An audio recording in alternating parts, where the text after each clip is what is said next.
Have I missed anything while I was gone? Oh, we had a bit of a Weiner scandal, did we? Fascinating. Well, here's what I think of that.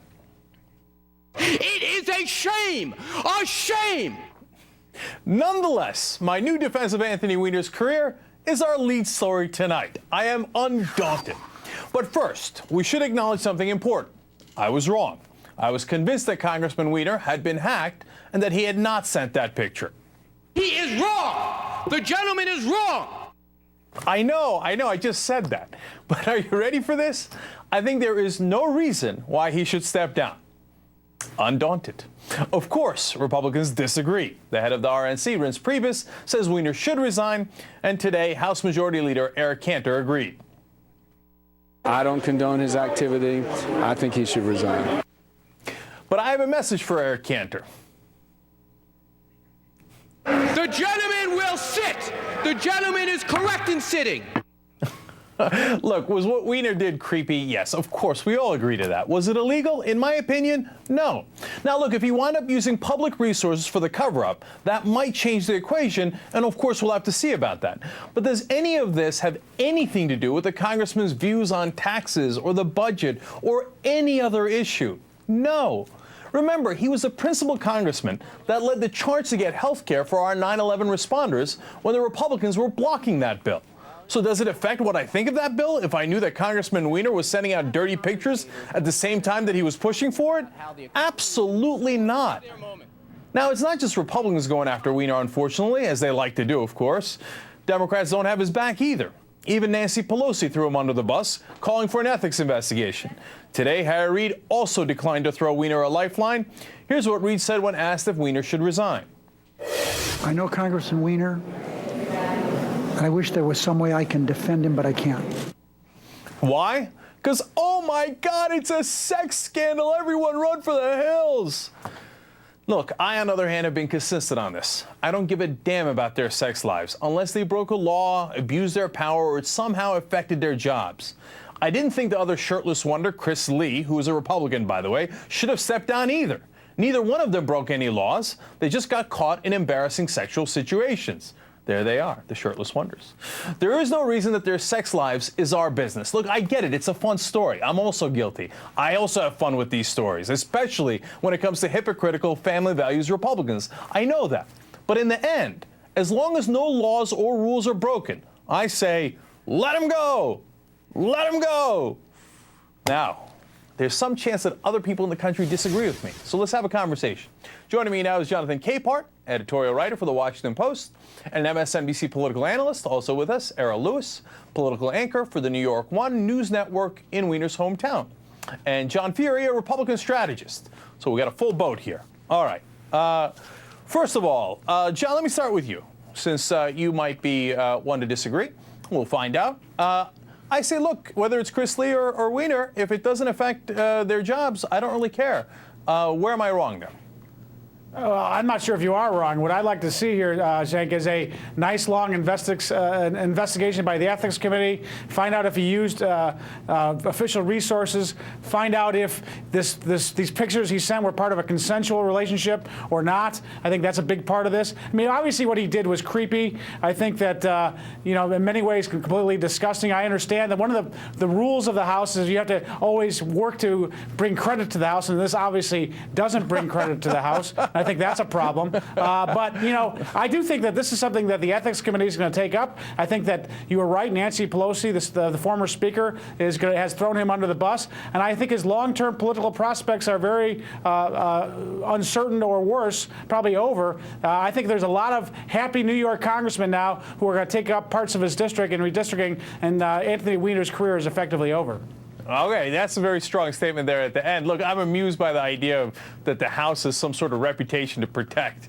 Okay, I'm much more worried when they sell us out on the actual issues rather than on some sex thing. But Jonathan, let's talk about that, right? So because when it gets to sex, Washington goes crazy, right? And that's the one thing that seems to have the most effect. I mean, you could torture people, you can do illegal invasions of countries, hundreds of thousands of people die. Who cares? Oh my God, there's somebody's junk.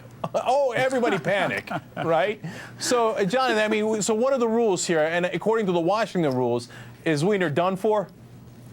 Well, you know, I think it all depends, and I think you hit the nail on the head in your introduction in that in your equation, things will change if the Ethics Committee finds out that he did indeed use government resources to carry on all these virtual cyber twists that he had.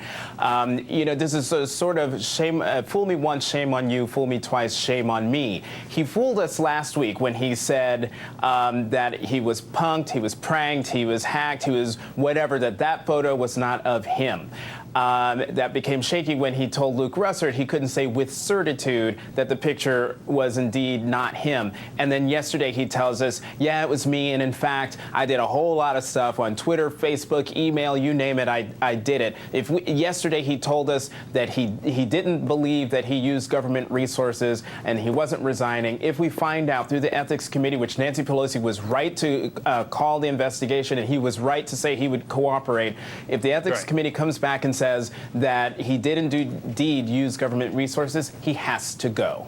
Yeah, you know, I'm not sure I even agree with that, but we'll get back to that in a second because, you know, there's a question of whether he used the government phone for dirty sex. I mean, come on. Okay, all right. But, Era, look, he's in New York. He was thinking of running for mayor. You're from New York. What's the latest there? Do you got any polls or any indication of whether, realistically, when he goes up for either for re-election or if he goes to run for mayor still, if he's got a prayer here? We did an overnight poll, and by a very slim majority, New Yorkers, and this is all New Yorkers, not just his district, say that they think he ought to stay. So that's, you know, that's, but Great. He is no longer considered the front runner for mayor in 2013. He had raised more money than anybody else. He was considered the front runner. He had run before, and there's no way that's going to happen now. And that's in large part because the mayor controls the school system here. Parents aren't going to want somebody like that in charge of their kids. Period. Yeah, period. I think you know what? I think that's crazy, to be honest with you. But like, what, the other people in charge of the schools don't have sex? But you know what, Cenk? Here's, I mean, Cenk, he didn't even have extramarital sex. Listen, Cenk, here's what's not crazy. The mayor of New York, and this is not hypothetical, this is real. We've had 3 major terrorist attacks here, right? One destroyed the World Trade Center. One was an attack on the World Trade Center. And a little over a year ago, somebody detonated a truck bomb in the middle of Times Square. Now, the person who's in charge of the police force and in charge of our security here needs to be somebody who's truthful, not reckless, not impulsive, Errol, and he fails all of those tests. No way. What is the that's why I was giving you the quizzical look. What does the terrorist stuff have to do with this guy sexting some girl and saying, "Oh yeah, I'm hot for you"? What? I mean, what was Rudy Giuliani not hot for anybody? The guy had how many mistresses and wives, et cetera, et cetera. What does that have anything to do with security? It didn't serve him well. It in fact ended up being a scandal. In fact, how he handled it. But I'm just telling you, what New Yorkers think. He was the hero of 9/11. What I'm telling you is that New Yorkers take this stuff very seriously, and I don't think that when it comes to their kids, their safety, and so forth, they want somebody who's got the kind of failings of character. I mean, listen, but the guy lied to everybody he could talk to for an entire week. Of course he did. Of course he did. Look, here's the thing, right? Cenk, Hey, look, let me go a little further out, okay? And John, let me go to you next on this question, and I want everybody to get in on this, so I'm going to come back to you on this as well, John. Look, when you get into some sort of sexual issue, whether it's the sex thing or whether it was Bill Clinton with the intern, you know what you do? You lie, okay? Nobody comes out and says, oh, by the way, I'd like to tell you all the terrible things I've done sexually, okay? Nobody in the history of mankind has ever done that, okay? So, I mean, he lies, so what? You know how many times when I was single and I had girlfriends, you know how many times I lied to him? Okay, what does that make me not you wouldn't be a good candidate any other issue? His political, I hate to tell you this, his political career's over. He doesn't know it yet, but it's over. He's not going to be mayor.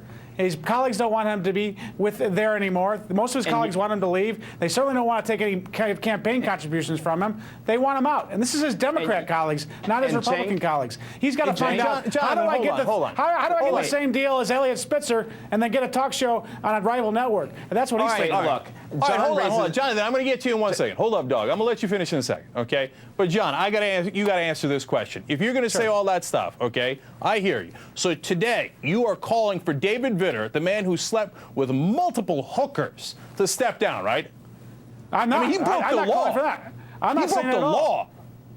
No, well, why we aren't don't you know that. calling We also don't have any pictures. Well, we got pictures of Oh, Anthony we don't have Weiner. pictures, so you This need is me to about take politics, pictures? Cenk. This isn't about my morality. This is about politics. And he's not gonna win as mayor. His political career is over. That's just the way it is. We got So pictures. why does a Republican senator get to sleep with X number of hookers in town, right? Well, we don't get any pictures. And he gets a standing ovation when he comes back. You know the Listen, Republicans gave him a standing ovation? They're like, This is- David this Winter, is the new be morality. with the hookers! That's why Chris Lee quit. That's why Chris Lee quit right away. That's the way it is.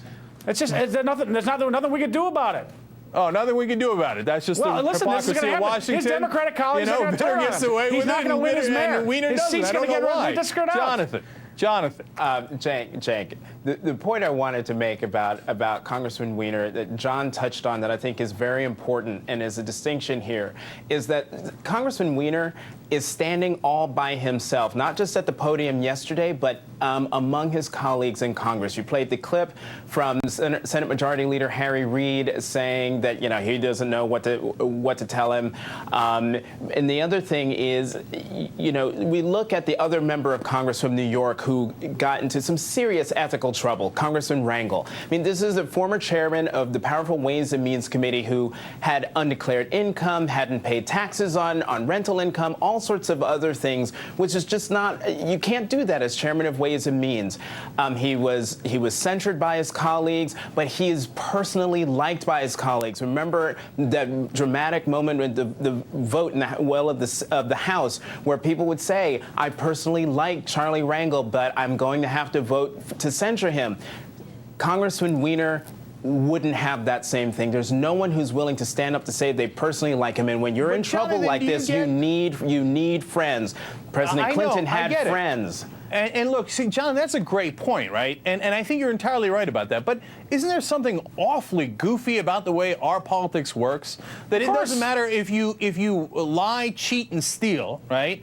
And you rob taxpayers. It doesn't matter, okay? But if you're involved in any kind of vague sex scandal where he didn't even have sex, and the other guys don't like you as much, as the club doesn't like you as much, well, then you're a goner. The problem is, Cenk, the problem isn't the sex. The problem is if he were charged, let's say he was charged with something where some money found its way to a place where it wasn't supposed to go.